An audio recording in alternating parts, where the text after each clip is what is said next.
सोचने वाली बात है कि जब एक देश तरक्की की दौड़ में आगे बढ़ता है तो क्या उसकी कीमत वहां रहने वाले लोग चुकाते हैं। आज हम ऐसी ही एक कहानी में चलेंगे, भारत के पावर हाउस मध्य प्रदेश की कहानी, और समझेंगे कि वहां पैदा होने वाली इतनी जबरदस्त पावर के पीछे आखिर क्या कीमत छिपी है। मध्य प्रदेश के नॉर्थ ईस्ट कोने में एक जगह है सिंगरौली। इसे इंडिया की एनर्जी कैपिटल भी कहते हैं। और सुनिए, ये कोई छोटा मोटा नाम नहीं है। ये एक सच्चाई है जो पूरे देश के ग्रिड को रोशन करती है। एक ऐसी सच्चाई जो वहां के विशाल कोयले के भंडारों और बड़े बड़े पावर प्लांट्स की नींव पर टिकी हुई है। अब जरा इसके स्केल को समझिए। मध्य प्रदेश की जो टोटल इंस्टॉल्ड पावर कैपेसिटी है वो है 21,401 मेगावाट। ये नंबर ही इतना बड़ा है। इससे पता चलता है कि नेशनल लेवल पर यह एरिया कितना जरूरी है। तो सवाल ये उठता है कि आखिर ये राज्य इतना बड़ा पावर प्रोड्यूसर बना कैसे। ये सब कुछ एक दिन में नहीं हुआ। इसके पीछे 100 साल से भी ज्यादा की कहानी है। बड़े बड़े मेगा प्रोजेक्ट्स की कहानी। और हर नया प्रोजेक्ट पहले वाले से और भी बड़ा और भी एम्बिशियस होता चला गया। तो देखिए, इसकी शुरुआत हुई थी 1905 में ग्वालियर में एक छोटे से स्टीम टरबाइन से। फिर 1953 में चांदनी थर्मल प्लांट बना। लेकिन असली तेजी आई 70s और 80s में, जब बाणसागर और विंध्याचल जैसे बड़े बड़े प्रोजेक्ट शुरू हुए। और 2013 में तो सासन अल्ट्रा मेगा पावर प्रोजेक्ट के साथ ये अपने पीक पर पहुंच गया। मतलब ग्रोथ का स्केल देखिए, कितनी तेजी से सब कुछ बदला। और ये हैं आज के जायंट्स।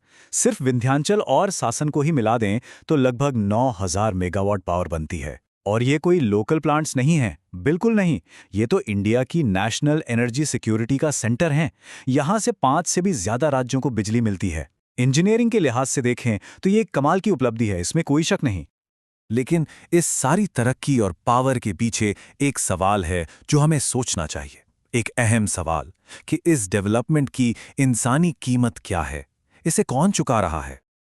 ये अल्फाज एक आदिवासी गांव वाले के हैं जिन्हें अपनी जमीन से हटाया गया था।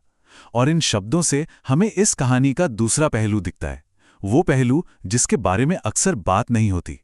उन लोगों की कहानी जो इन बड़े बड़े प्रोजेक्ट्स के रास्ते में आ गए। और बस यहीं से इंडस्ट्रियल अचीवमेंट की ये कहानी उन लोगों के लिए डिस्प्लेसमेंट यानी अपने ही घर से बेघर होने की कहानी बन जाती है। वो लोग जिनकी जड़ें इस जमीन से सदियों से जुड़ी हुई हैं। यही इस पूरी कहानी का सबसे बड़ा कॉन्फ्लिक्ट है। जरा सोचिए इसके बारे में। कई परिवारों को एक बार नहीं बल्कि अलग अलग प्रोजेक्ट्स के लिए बार बार अपनी जगह से हटाया गया। उनकी पुश्तैनी जमीन छिन गई और मुआवजे के नाम पर क्या मिला? बरगी डैम के केस में सिर्फ 600 रुपए पर एकड़। सिर्फ 600 रुपए। नौकरियों के वादे, ठीक से बसाने के वादे अक्सर सिर्फ वादे ही बनकर रह गए। तो यहां से हम एक कड़वी सच्चाई पर आते हैं। सरकारी पॉलिसी यानी कागजों पर जो लिखा है और जो लोग इससे प्रभावित हुए हैं उनके अनुभवों के बीच एक बहुत बड़ी खाई है। जमीन आसमान का फर्क है। और ये अंतर बिल्कुल साफ दिखता है। देखिए, एक तरफ पेसा एक्ट जैसे कानून हैं जो आदिवासियों के जमीन और संसाधनों पर उनके अधिकारों की रक्षा के लिए बनाए गए हैं, और दूसरी तरफ गांव वाले कहते हैं कि इन कानूनों को नजरअंदाज किया जाता है, उनसे ठीक से बात तक नहीं की जाती। पॉलिसीज तो हैं, लेकिन बरगी डैम से हटाए गए लोग 1990 से सोचिए 1990 से आज तक अपने हक के लिए लड़ रहे हैं। वादे और असलियत में कितना फर्क है यहां साफ नजर आता है। तो यहां एक बहुत ही अजीब पैराडॉक्स सामने आता है। एक तरफ तो इतनी ज्यादा एनर्जी पैदा हो रही है और दूसरी तरफ वो लोग जो इसके लिए सबसे बड़ी कीमत चुका रहे हैं उन तक इसके फायदे अक्सर पहुंचते ही नहीं। तो फिर सवाल यह है कि इतनी सारी एनर्जी जाती कहां है? यह चार्ट एक हैरान करने वाली बात बताता है। सबसे बड़ा हिस्सा 43% से भी ज्यादा एग्रीकल्चर सेक्टर में जाता है। इससे साफ है कि राज्य की इकोनॉमी खेती और सिंचाई पर कितनी ज्यादा निर्भर है। और आयरनी देखिए, यह निर्भरता उन्हीं लोगों की जमीन पर बनी है जिन्हें अक्सर अपनी जगह से हटा दिया जाता है। और इसी चीज को एक टर्म दिया गया है, डेवलपमेंट इंड्यूस्ड डिस्प्लेसमेंट। मतलब विकास के नाम पर लोगों को उनके घरों और जमीन से हटाना। ये सिर्फ मध्य प्रदेश की ही बात नहीं है। ये एक ग्लोबल फिनोमिनन है जहां देश के विकास के लिए कम्युनिटीज को उनकी जगह से हटा दिया जाता है। और ये पैटर्न भारत के कई हिस्सों में बार बार देखने को मिलता है। और कहानी यहां खत्म नहीं होती। ये साइकिल अभी भी चल रहा है। अब अगले बड़े प्रोजेक्ट्स हैं न्यूक्लियर पावर प्लांट्स, जैसे कि छुटका और भीमपुर, जिनसे हजारों मेगावाट एक्स्ट्रा कैपेसिटी मिलने का वादा किया जा रहा है। लेकिन चुटका न्यूक्लियर प्लांट के केस में विवाद पहले ही शुरू हो चुका है। क्यों?